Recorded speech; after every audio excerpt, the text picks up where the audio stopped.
Warning: viewer and auditory discretion advised. This book contains graphic violence and mature, disturbing content that is not suitable for children and may be triggering for some others. Please review the full chapter content warning provided in the description below before continuing. Thank you. If you or someone you know are struggling with mental health issues, are in crisis, and/or in need of any type of assistance, please know that you are not alone. Check the description down below for more information and resources. You can also email me at any time at the address provided. Ring of Fire, written and narrated by Stephanie M. Clapperich. Chapter 1. Let the Show Begin. July 1994. I stumbled towards the shower in the back of the concrete room, with nothing but the faint glow of red from my chest. The burning sensation was the only regret I had from ripping my freshly sewn chest back open after I woke. Suppose that relieves some of the pressure, but damn, does that sting. My hands, arms, and torso were coated with blood, as well as the soles of my feet, after dragging all 6 of those bodies into the room. My legs felt weak and ached from all the walking, as well as the wound in my left thigh, though I did my best not to trip over some of the bodies I had drug in here. Coming off of that blind rage, I only managed to put 3 of them against the walls, 2 on the right, 1 on the left, while I spaced the other 3 out across the floor. I paused momentarily. I'm missing 2. Retracing my memories over the past 3 years, while I can't remember exactly when, I realized the missing 2 had gone from this place and never returned. They were lucky, for now at least.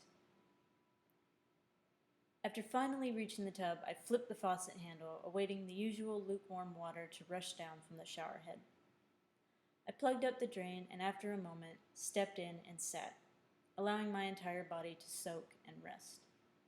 Instinctively, even after all this time, I pulled the shower curtain closed. Not that it mattered, considering I had yet to knock down the 2 remaining cameras that viewed the bathtub.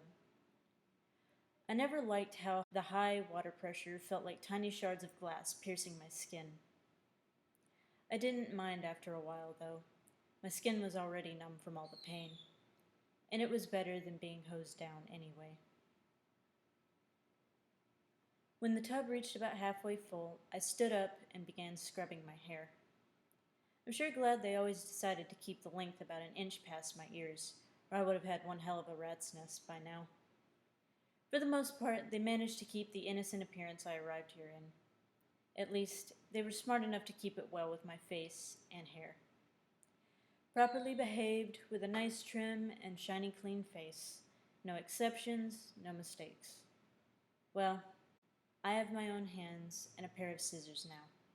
The public will see their mistakes soon enough.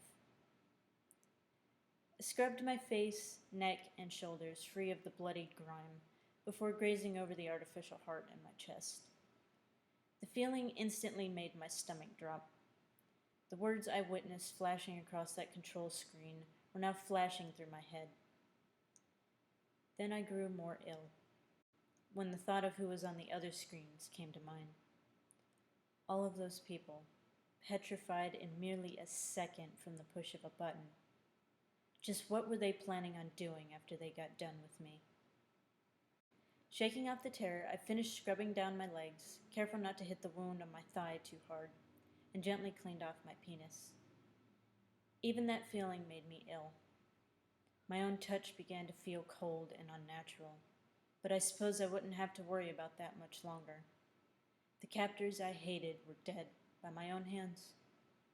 Though I could never possibly live a normal life again after all of this, I could at least enjoy that thought. My thought was interrupted, however, as I realized the tub was beginning to overflow and quickly shut off the faucet. I stood still and silent for a moment, staring down at the reddened water almost up to my knees. Then, barely even noticing, popped the drain plug with my toes. I couldn't feel anything as I watched the water drain. No emotion, just emptiness. Like I was staring into a void. There was nothing there, though. I was the void, sucking all of that blood into it.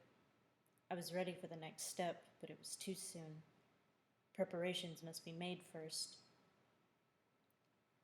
I tilted my head back, and with a sharp inhale, yanked the shower curtain open to step out. The floor was cold and a little slippery.